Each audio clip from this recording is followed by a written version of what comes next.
CAF está constituido por personas que trabajan en el conocimiento de sí mismas y en la búsqueda de la libertad interior que entrega la expansión de la conciencia y el mundo que nos rodea. Este trabajo se realiza en la vida diaria con herramientas tales como la meditación, la reflexión y el estudio de enseñanzas que forman parte de la tradición espiritual de la humanidad, buscando valores que ayuden a expandir la capacidad de amar.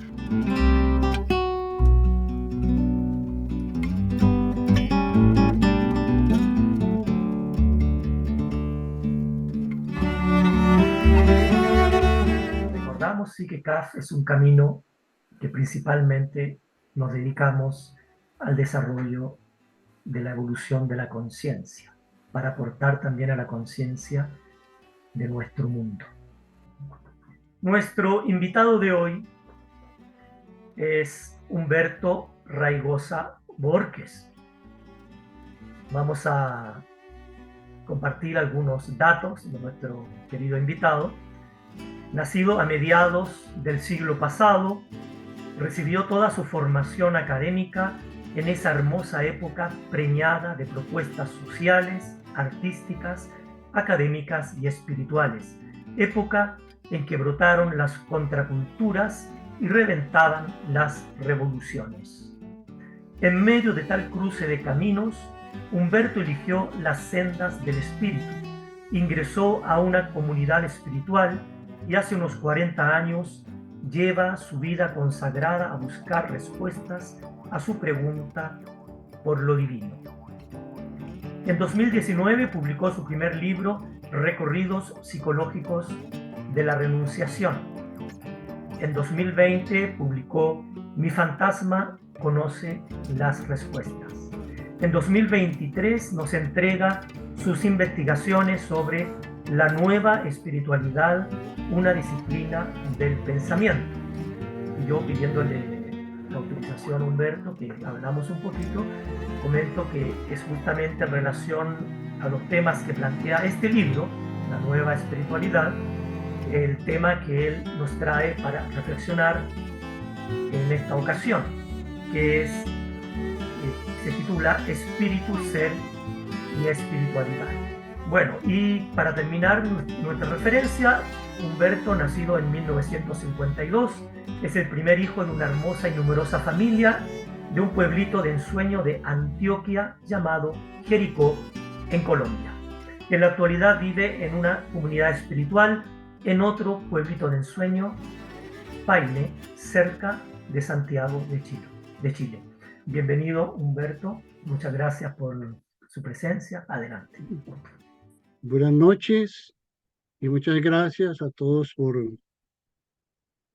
asistir a este pequeño pero grande encuentro. Espíritu, ser y espiritualidad. ¿Qué significa esto? Nada, porque la frase no tiene verbo. Y entonces, ¿por qué escribió así el título, Humberto? Por venganza. Porque cuando terminaba mis años de bachillerato, estos términos me atormentaron. Y todos esos términos aristotélicos, sustancia, ser, existencia, ego, los escuchábamos del profesor y teníamos que anotar su diferencia y su significado y después dar cuenta de ellos en el examen. Y yo siempre los llevaba apuntados en una hojita con la que hacía trampa. Y hoy me contaron los hijos de Chile que le decían, que ustedes les decían petardo. Bueno, me olvidé. Bueno, por eso yo pongo estos términos, pero eso lo dejan a uno pensando, ¿qué significa eso de el ser? ¿Y qué significa eso de ser y espiritualidad? ¿Será que espiritualidad viene de espíritu. Bueno, los encargados de la charla me dijeron entonces, tiene que poner una frase llamativa. Y miren lo que puse. Sin una práctica profunda y una comprensión profunda del desapego, difícilmente podamos escapar al egoísmo en todo lo que hacemos. Entonces, en esencia, hoy vamos a hablar del egoísmo, de cómo a través de estas instancias que son el ser, el espíritu, se nos va colando el egoísmo y se queda con nosotros en todo lo que hacemos. Y para lo cual CAF o la nueva espiritualidad tiene una propuesta. Luego vinieron los términos de la psicología, el ego, la personalidad, el carácter. Entonces decimos, ¿será que egoísmo viene de la palabra ego? ¿Por qué nacemos egoístas? ¿Y por qué la mayoría de los maestros espirituales dicen que a la personalidad hay que volverla añicos? ¿Qué es el espíritu? Se pregunta uno, ¿no? Bueno, aquí le doy alguna noticia. Algunos dicen que al espíritu le preceden, le precede a sus contenidos. El espíritu le precede a sus contenidos. Eso lo decía Deleuze. Pero no es más que una metáfora de lo que decía Sartre, que la experiencia precede al espíritu. ¿Por qué nosotros entonces hablamos o hoy vamos a hablar de desenvolvimiento espiritual? ¿Significará eso que primero existe el espíritu y después va desenvolviendo sus propiedades? Bueno, todo esto nos va a quedar como pregunta para el momento de las reflexiones. Pero entonces vamos a tomarlo hoy de una manera muy sencilla. Vamos a hablar de espíritu y vamos a hablar del ser, no más. Y vamos a decir que el ser es aquella parte de uno, del individuo, a la que le toca vivir la vida y experimentar la experiencia. Y el espíritu es aquella parte de uno que hace consciente la experiencia. Es sencillo, yo creo que ahí no hay ninguna complicación. Con todo, dentro del ser, yo voy a sacar una seccioncita a la que le voy a llamar el ser natural. Cuando llegamos a este mundo, es el ser natural el que se da cuenta de que estamos rodeados de criaturas y de cosas, de seres y de entes, cosas y criaturas con las que tenemos que ver. Pero el ser natural, dada la necesidad de supervivencia, toma de todo aquello lo que le sirve. Es decir, todo lo demás que ve en el mundo lo considera o un utensilio o al contrario un obstáculo para desenvolver su identidad, para su supervivencia, para su autoafirmación. Y esto que toma lo considera su contexto. Y una consecuencia que no es buena es que además de considerar este su contexto, cree que es el contexto completo de la humanidad y todo lo demás lo ignora o lo pierde de vista y sobre todo pierde la influencia que todo esto tiene en su acontecer, en su existir. y es el sentido que le da a su vida en última instancia. En el mejor de los casos, algunos individuos además pueden ver en su horizonte sus posibilidades y buscando proyectarlas, proyectar sus posibilidades, de nuevo caen en lo que es el ser natural y toma a mano solamente aquello que le sirve de nuevo.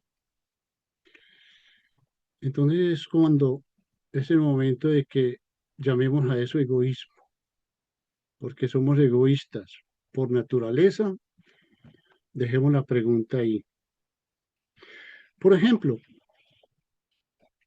el hombre y la mujer culta en este momento, los instruidos, por naturaleza buscan cultivar los valores, la bondad, la honradez, cumplir con sus obligaciones, planear el futuro y hasta puede que le sirvan de buena gana a una buena causa. Pero de nuevo, el ser natural, en la proyección de sus posibilidades, toma las causas de manera personal. Y creo que por esto es que la caridad no fue una solución para el problema humano, ni tampoco lo fue el altruismo, y tampoco lo fue la filantropía. El individualismo, el protagonismo, la competencia, la separatividad son perturbaciones en este mundo originados por la fuerza primaria del egoísmo, porque son perturbaciones insufribles que así las experimentamos. ¿Por qué? Porque son contrarias a la unidad, porque dicen el hecho de que no hay nada que pueda estar por fuera del todo, que todo pertenece al todo.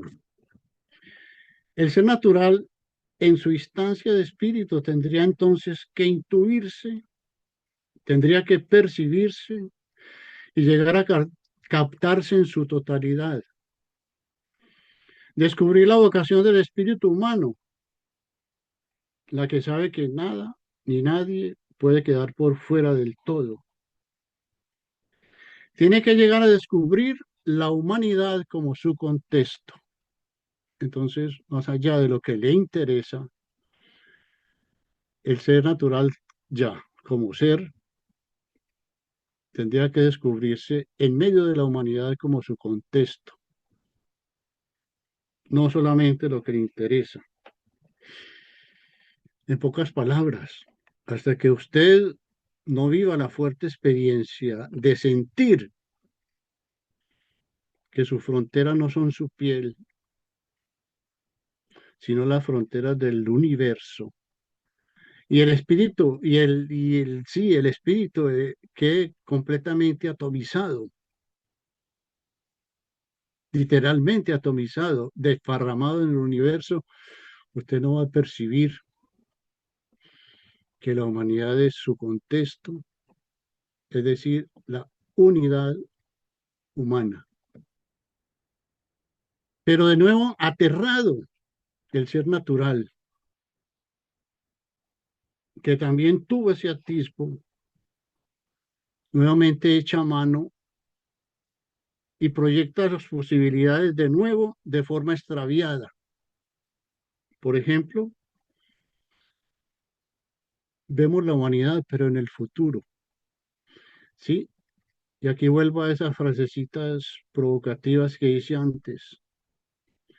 Por eso la caridad no fue solución, por eso el altruismo no fue solución, por eso la filantropía no fue solución. Porque el altruismo toma sus mejores ejemplares y los sacrifica para el bien del grupo. O sea, de manera ingenua pierde sus mejores ejemplares. Porque con la caridad lo que hacemos es darle solución a las inconsistencias, a la deficiencia del sistema, y tratamos de aliviar el dolor y la pobreza, consecuencia de las malas acciones. Con esto que presentábamos como solución, lo que hacemos es cubrir las causas con los hechos. Y entonces de nuevo perdemos de vista el contexto total que es la humanidad. El egoísmo que actúa como fuerza primitiva de supervivencia es una carga insufrible, hasta diría yo que injusta, porque pudo no ser así. No sé por qué partimos en la existencia desde el egoísmo para alcanzar la individualidad, para la supervivencia. Pudimos haber partido de una fuerza de otro índole. ¿Cuál podría ser? La nueva espiritualidad introduce esta modificación en la noción del ser natural y consiste en revertir la fuerza que dirijo hacia mí mismo, ahora la dirijo hacia el otro, hacia afuera, hacia lo demás, a través del desapego, que es la concreción de la ley de la renuncia, que es una expresión espiritual de la ley natural del cambio, la innegable ley natural del cambio, por la que sabemos que todo cambia, todo ha de cambiar, y la propuesta de la renuncia es, ante el cambio, despertar la inteligencia de responder tomando y dejando lo que nos propone la vida, el desapego. Dado el desapego, entonces podemos, por lo menos, no hacer una transformación de fondo, pero sí mitigar el egoísmo y dirigir ya el pensamiento hacia la humanidad como nuestro contexto. Tengo que insistir en que el ser natural también insiste en volver a la lógica egoísta, a la moral egoísta. ¿Qué fue lo que nos plantearon en las primeras religiones que aprendimos? Nos dieron preceptos como no faltes a tus obligaciones, cumple con tus deberes, no engañes, no defraudes. ¿Y por qué digo yo que esto, que parece bien planteado, en últimas obedece a una moral y a una lógica egoísta? Porque detrás de eso siempre hay una idea de fondo, y es que haz eso bien hecho y tendrás en tus manos el reino de los cielos. El espíritu solidario responde a otro asentimiento superior, la comprensión de que somos parte de una realidad mucho mayor que la que ahora nos ocupa, la convicción de que somos humanidad y tenemos por destino la unidad, y esa insistente intuición de que un día develaremos el misterio divino. Bueno, finalmente yo tengo una buena noticia para ustedes. Hay almas que están trabajando de manera muy avanzada en esa propuesta. Y me voy a permitir leer unos parrafitos para terminar de ilustrar esta última idea con los cuales ustedes seguramente van a estar de acuerdo. Hay al interior de los caminos espirituales un sujeto que a fuerza de trabajo interior se ha liberado del miedo, de la cobardía, del servilismo, de la condición de rebaño, Un individuo que no requiere de control ni de influencia social, ni de influencia doctrinal alguna. Un individuo que, dada la labor espiritual, se ha hecho cargo de su propia vida y de construir su propio destino. Ha desenvuelto el coraje, la tenacidad y la audacia. Puede cortar los hilos de toda manipulación y no requiere de quien le reclame y le recuerde sus deberes. Un sujeto que conoce la condición humana y ha pactado con la vida padecer el dolor y el sufrimiento que acaezca, dadas las limitaciones, a cambio de crecimiento y sabiduría, resistiéndose a la injusticia, al abuso de poder, a la malicia, a la invasión de las conciencias con malintencionadas ideologías. Este sujeto, arriba del bien y el mal, sabe que en esta forma de existir todo es proceso.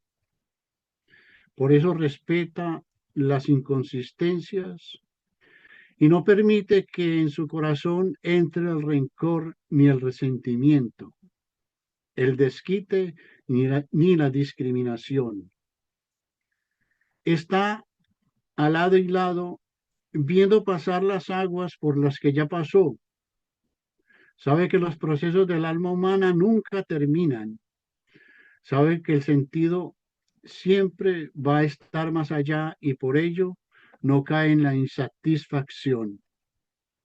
Vivir a plenitud es el sentido de la propia vida y eso se hace en el día a día o nunca. Ama la vida en todas sus dimensiones. Sabe que el secreto del ideal humano es desenvolver al máximo sus posibilidades. El artista, el poeta, el artesano, el científico, siempre emprenden su nuevo proyecto con la ilusión de que ésta sea su obra maestra. Terminada la obra, emprenden otra con la misma ilusión. Este sujeto en realidad debe decir, estos sujetos han vivido ya múltiples metamorfosis y disponen de otros conectores con la realidad, dado que se deshicieron por completo de su pasado, de su futuro, de las torturas de Cronos, disponen así del tiempo y de la vitalidad para realizaciones reales en el momento eterno. Han pactado con la muerte, entregándole a la vida todo lo que la muerte puede quitarles, experiencias, saberes, riquezas, para potenciarse en posibilidades, capacidades, destrezas, artes y ciencias, todo aquello que una vez desaparecido el individuo es transferido a la vida y al alma humana. Este es el ser que ha aprendido la renuncia, es el espíritu que ha vuelto consciente la experiencia de vivir.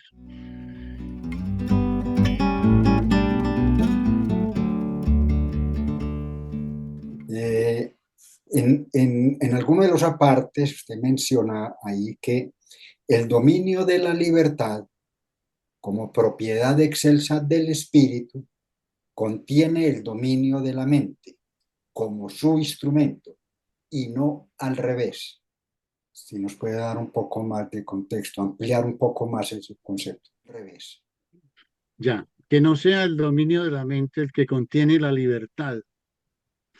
Por eso nosotros tratamos de desenvolver la libertad y a partir de ahí se desenvuelven muchas de las otras propiedades. No al revés, como proponen bueno, no muchos, algunos caminos espirituales de desenvolver la mente con la esperanza de, a través de eso, desenvolver el espíritu. No, nosotros desenvolvemos el espíritu desenvolviendo sus propiedades. Y casualmente, ha visto usted que cuando uno trabaja, por ejemplo, en la obediencia simultáneamente se ve como también avanzando en la fidelidad, avanzando en el silencio, avanzando en la escucha, porque es que las propiedades del espíritu son interconectadas y por eso nosotros podemos trabajar en una sola y sin embargo avanzar espiritualmente, desenvolvernos. ¿Será En eso? ese sentido, entonces no sería tan importante la mente racional porque ella es la de los discursos. Más bien, por ejemplo, en la meditación discursiva, el espacio de silencio, si uno enfrenta ese silencio y aquieta el cuerpo y se mete en ese abismo, pero en vez de querer elevarse de ese abismo, se hunde más y más en su propio, es decir, estar quieto y callado lo confronta a uno con la mente porque la mente no para. Eso de que está la mente en blanco es imposible, pero lo que sí sucede es que uno se da cuenta todo lo que tiene rondando en la cabeza y si persevera con el tiempo en esa quietud y en ese silencio y profundiza, yo creo que ahí logra uno algo que Humberto plantea, me pareció entender y es no dejarse someter por cronos. Es decir, ni pasado ni futuro, porque es que la mente del relato, la mente racional, es la que parece un mono saltando del pasado al futuro. Entonces, en el pasado, ¿qué hice, qué no hice? Rabia, resentimientos, rencores, hacia el futuro, miedos, proyectos, lo que quiero, el deseo de adquirir más y más. Ese es el tiempo. Pero en la quietud del silencio de la meditación discursiva, en ese espacio que debería ser mucho más largo de los de los 5 minutos que Ujú. usualmente uno practica, yo creo que ahí sí puede uno pasar por esa metamorfosis que sugiere Humberto, que no es sino una muerte, una muerte, o sea, ver cómo se va degradando toda esa mente a fuerza de observarla sin juicio, hasta que pierde fuerza y ahí tal vez sí conecta uno ese espíritu y desde ahí, por supuesto, se puede empoderar como un ser egoente, libre, que no necesita que le digan qué hay que hacer, sino que sabe y pone todo al servicio de los demás, como dice la definición de egodencia en CAF, una individualidad identificada con la conciencia cósmica, es decir, con esa profundidad en participación amorosa con el entorno, que es la realidad que también plantea Humberto, que es en donde se desenvuelve el ser, es la humanidad una. Gracias, María Marcela. Completamente de acuerdo en todo lo que dices. Y te puedo agregar que sí, en ese silencio, que no es silencio, porque todos sabemos que no es silencio, como decía usted, la mente no se calla. Hay otro observador, pero hay otra instancia y es el inconsciente. Y cuando brota el inconsciente, yo creo que ahí sí es donde encuentran las claves.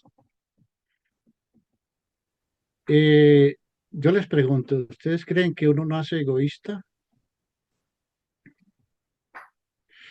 Segundo, ¿ustedes creen que uno puede dejar de ser egoísta? En todo caso, en ese sentido, yo creo que uno no nace egoísta. Cuando uno nace no tiene registros de existencia y no tiene experiencias que puedan hacer que uno ya nazca separado. Digamos, de hecho, muchos estudios psicológicos hablan de la época del pleroma, del uroboros, creo que es bueno, no me acuerdo el nombre del autor, pero como que uno de infante o de recién nacido no tiene noción de separación, ni siquiera separación de la propia madre, ni nada por el estilo, es decir, la conciencia o el estado es tan general, tan cósmico, que no hay noción de separación. Creo que la cuestión del egoísmo empieza a surgir cuando empieza a producirse la necesidad de la supervivencia, o el ser empieza a tomar conciencia de la necesidad de la supervivencia. Entonces, a partir de ahí sí tiene que suceder esto que decía el señor Humberto respecto de que todo se convierte en una herramienta o en o un obstáculo para desarrollar las propias capacidades, las propias posibilidades. Pero yo creo que uno no nace egoísta. Lo que sí después le cuesta mucho, esta cosa del desapego, como vienen hablando, ¿no? Después nos cuesta mucho, porque si lo que nos queda como raíz o como cosa muy encarnada, así muy furiosa de la carne, diría yo, es esta cuestión de sobrevivir, ¿no? Y ahí perdemos conciencia de esa totalidad que sí teníamos cuando recién nacimos. Yo lo entiendo desde ahí. Bueno, yo acá voy a apelar un poquitito a, a la mente racional para entender un poquito estas cosas con estos conceptos contra los que siempre estamos peleando y nunca estamos satisfechos si lo expresamos bien o no, o cómo son, o qué son. Eh, y apelo acá al concepto del paradigma de la totalidad. Esto es algo nuevo que se dio en la locución del 2021, ¿no? Sí. El paradigma de la totalidad, o sea, entender la realidad de la vida que responde a fenómenos de totalidad, eh, al pensamiento sistémico que nos hace entender por qué una cosa y por qué la otra. Y salir de eso de uno es bueno, lo uno es lo bueno, lo otro es lo malo, lo uno es lo que tengo que hacer, lo otro es lo que tengo que evitar. Eh, por ejemplo, una palabra que nunca estamos conformes si la explicamos bien o mal, renuncia. A mí nunca me gustó esa palabra. ¿Por qué? Porque no define la totalidad. La totalidad es ambas cosas, es renuncia y desapego. Uno tiene que tener claridad en qué momento se apega a algo y en qué momento renuncia a ese algo o a otra cosa que anda por ahí, ¿no?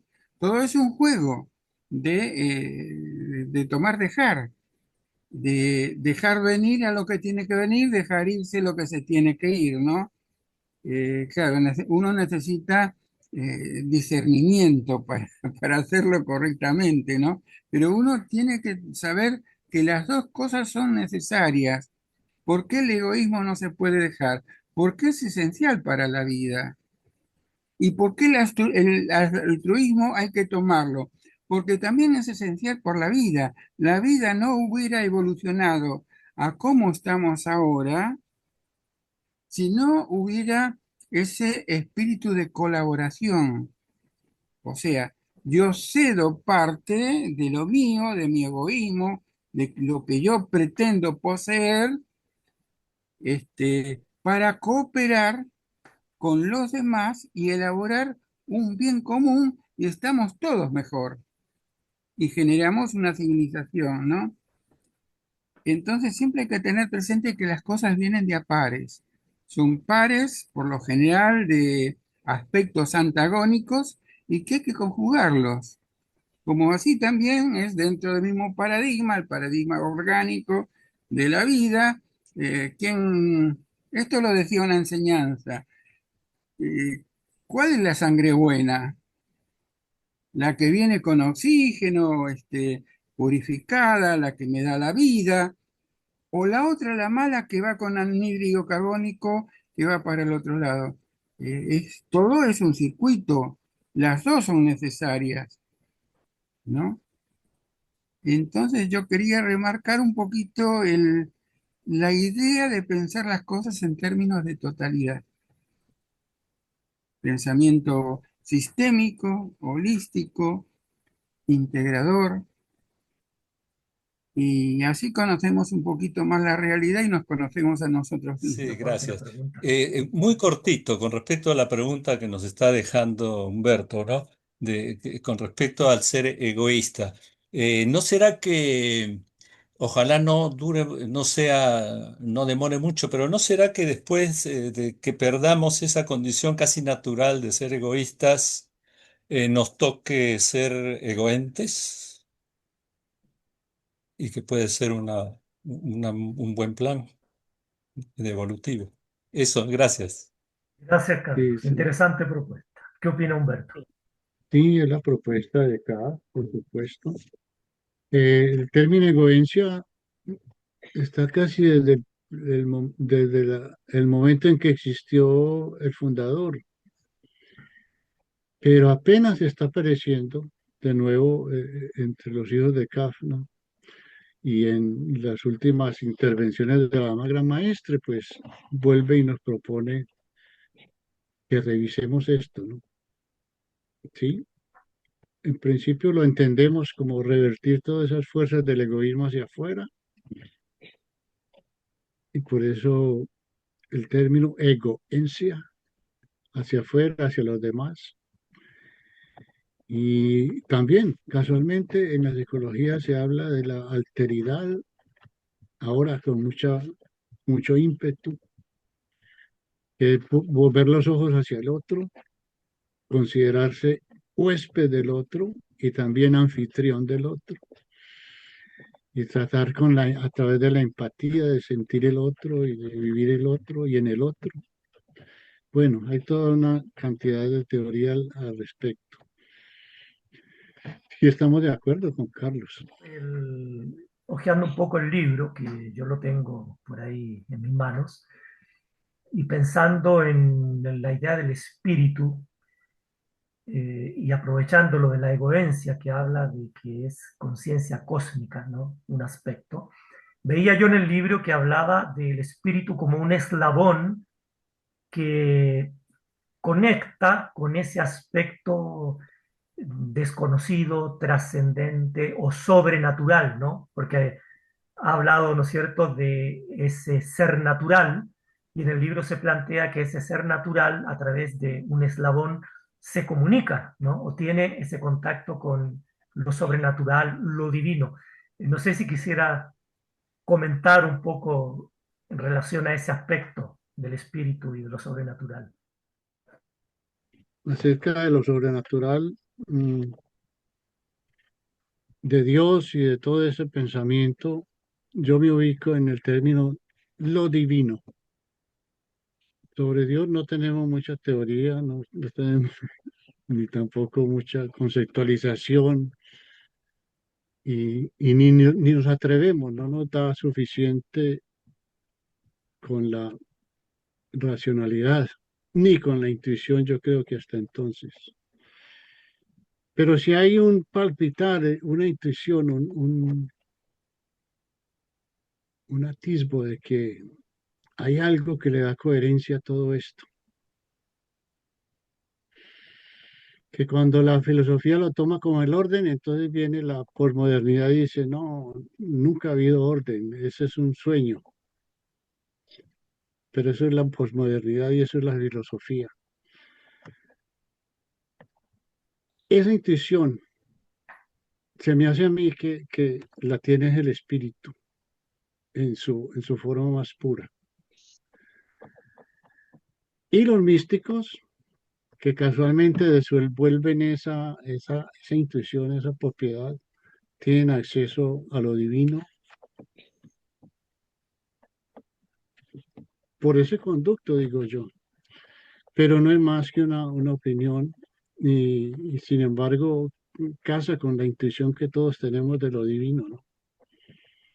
Que no la podemos negar, aunque nos formemos en un pensamiento ateo o agnóstico o como quiera, sigue esa idea navegando en las mentes humanas continuamente. Entonces yo creo que es por ese contacto, por ese nexo del espíritu. Cuando se habla de lo divino, usualmente todas las religiones mm, se refieren a algo que es eterno, increado, que goza del don de la ubicuidad, todopoderoso, omnipotente, digamos, son aproximaciones apenas en donde coinciden todos los caminos que tratan de hablar de lo que no se puede hablar, de lo inconmensurable que sería Dios o lo divino. Si imaginamos eso divino, hay algo que lo divino no puede hacer, porque es eterno y es increado. O sea, puede todo menos una cosa, no puede nacer y no puede morir. Esa experiencia no la tiene. Entonces, probablemente nosotros somos ese aspecto de lo divino que al manifestarse requiere del egoísmo como una condición sine qua non, porque el ejercicio es morir antes de morir. O sea, ese sería el ejercicio que el espíritu podría experimentar como eso que quiere experimentar que desconoce. Es porque renunciar es tener algo y soltarlo. Renunciar es, yo renuncio a un trabajo porque estoy trabajando y digo ya no voy a volver a trabajar, pero lo tengo. Entonces, yo creo que el egoísmo es parte de ese juego de lo divino que da su último paso, que es experimentar lo que no puede, que es la muerte y hablaba Humberto de que esos seres que no tienen miedo han pasado por muchas metamorfosis, pues la metamorfosis es una muerte. Cuando uno practica morir muchas veces en este ámbito de lo manifestado, deja de ser egoísta porque ya no se apega a nada, porque ya está muerto. O sea, vive con la intensidad de un ser egoísta y vive la experiencia de ser quien es y de florecer en toda su magnificencia, en todo su esplendor. Ese es el desafío, hay que hacerlo, pero, eh, eh, pero estar muerto ya es, o sea, cuando llegue la muerte uno se va tranquilo porque ya estoy muerto. Ya, ¿a dónde van los muertos si ya están muertos? Yo creo que por ahí sería. Bueno, Sí, está lindo eso, María Marcela. Sin embargo, ante eso de la muerte y el nacimiento, hay otra forma de pensar, ¿no? Que, que son las condiciones de posibilidad. Esa forma de pensar revisa la idea de que hay creación. No, se dan condiciones de posibilidad, pero lo que está ya estaba. Ahora tiene otra forma. Y para que vuelva a cambiar de forma, tenemos que esperar condiciones de posibilidad. Digo esperar, pero también nosotros podemos crear en el camino espiritual las condiciones de posibilidad.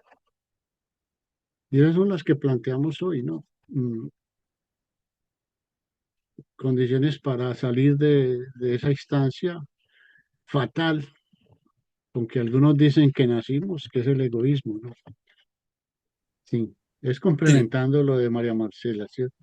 Sí, sí. Carlos, sí, yo Carlos, también para complementar un poco esta parte interesante, porque cuando uno cuestiona o se hace preguntas acerca de lo que es la manifestación, lo que es el universo, lo que son las leyes, indirectamente estamos cuestionando a lo divino, ¿no? Porque nos hacemos preguntas tan simples como la que, ¿por qué permite que, por qué hay esa, en la manifestación también hay condiciones muy vulnerables, de muy poca fuerza? ¿Por qué hay? Entonces uno se pregunta, ¿por qué Dios permite eso, ¿no?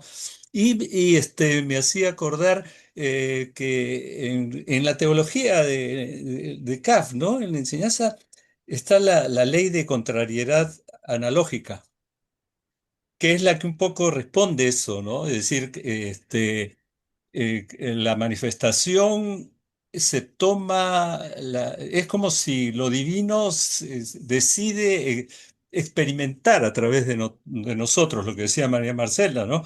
O sea, incluso debilidades, incluso el egoísmo. Entonces, claro, lo divino dice, no, yo no poseo esa facultad de ser egoísta, pero a través de ustedes, mis hijos, vamos a mover eso, porque si no fuera, si no nos descendiéramos hacia esos abismos profundos de debilidades y todo, no tendría sentido el retorno, la evolución, ¿no? El trascender, el desenvolvimiento. Hay que crear un movimiento pendular hacia forzar una carencia para llegar, para después realizar el movimiento inverso. Nada más lo dejo ahí porque de repente es más, se nos vamos a complicar. Gracias, Carlos. Yo quería Sí, también comentar que, aprovechando que este año, bueno, todos los años recibimos un mensaje, ¿no? El mensaje de este año de la directora de CAF plantea que el misterio que está siempre presente en mí, ese es Dios mismo, ¿no? Digamos, lo desconocido, que también habla del misterio o lo desconocido, eso desconocido. Entonces también es interesante, ahora lo conecté con lo que decía Humberto sobre el subconsciente, en esa meditación que puede surgir, que para uno mientras no surge es desconocido. Entonces la pregunta que uno puede hacerse, ¿cuánto desconocido hay en mí mismo? ¿Cuánto de mí mismo no conozco y más aún del mundo? Porque yo conozco el mundo a través de una ventanita que es mi televisión, mis libros, mi experiencia y lo que me muestran esa información de cómo es el mundo, pero por lo menos personalmente yo he estado en muy pocos países directamente y muchos de los personajes que habla la historia y los libros no los he conocido directamente. Es decir, es alguien me lo entregó. Todo eso para mí ha sido desconocido. Entonces, interesante también meditar en eso, ¿no? Lo desconocido en mí. Al menos considerarlo y tal vez no ponerle nombre, pero procurar como descubrir. dice Carlos. Y que la pregunta más común que se hace la gente es ¿por qué Dios, siendo Dios suprema bondad, permite la maldad en el mundo? Bueno, la respuesta está en lo que nos decía Miguel, por el todo, porque estamos en una realidad donde todo lo posible se da o se va a dar.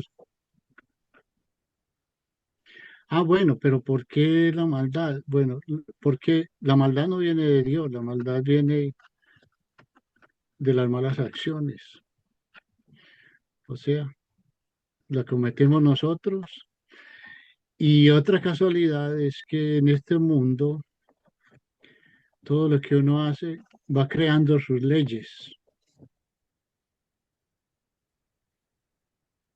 Entonces, yo sé que mucha gente le pregunta eso y se va contra lo divino, como si fuera cosa de lo divino, ¿no? Hombre, nos soltaron a este mundo y nosotros creamos nuestras propias, lo que hacemos va creando sus leyes.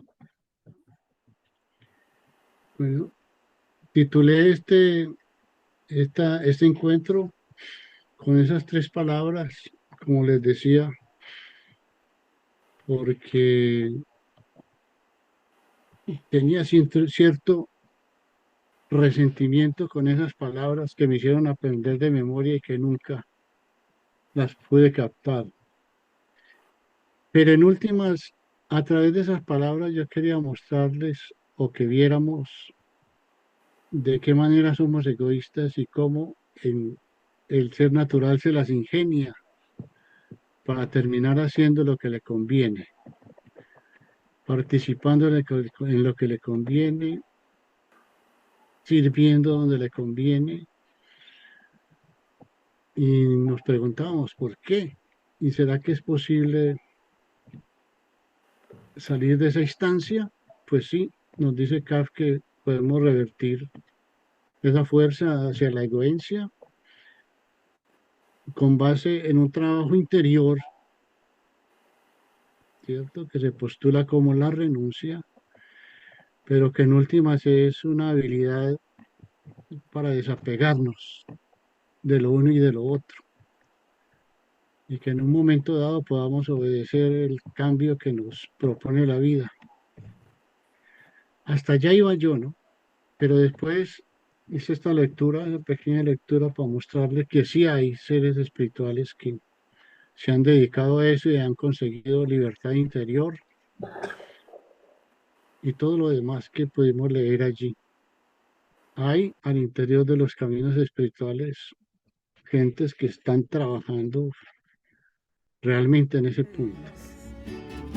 Deseamos dejarles cordialmente invitados a nuestro próximo encuentro y por favor no olviden de compartir e invitar a sus familiares y amigos.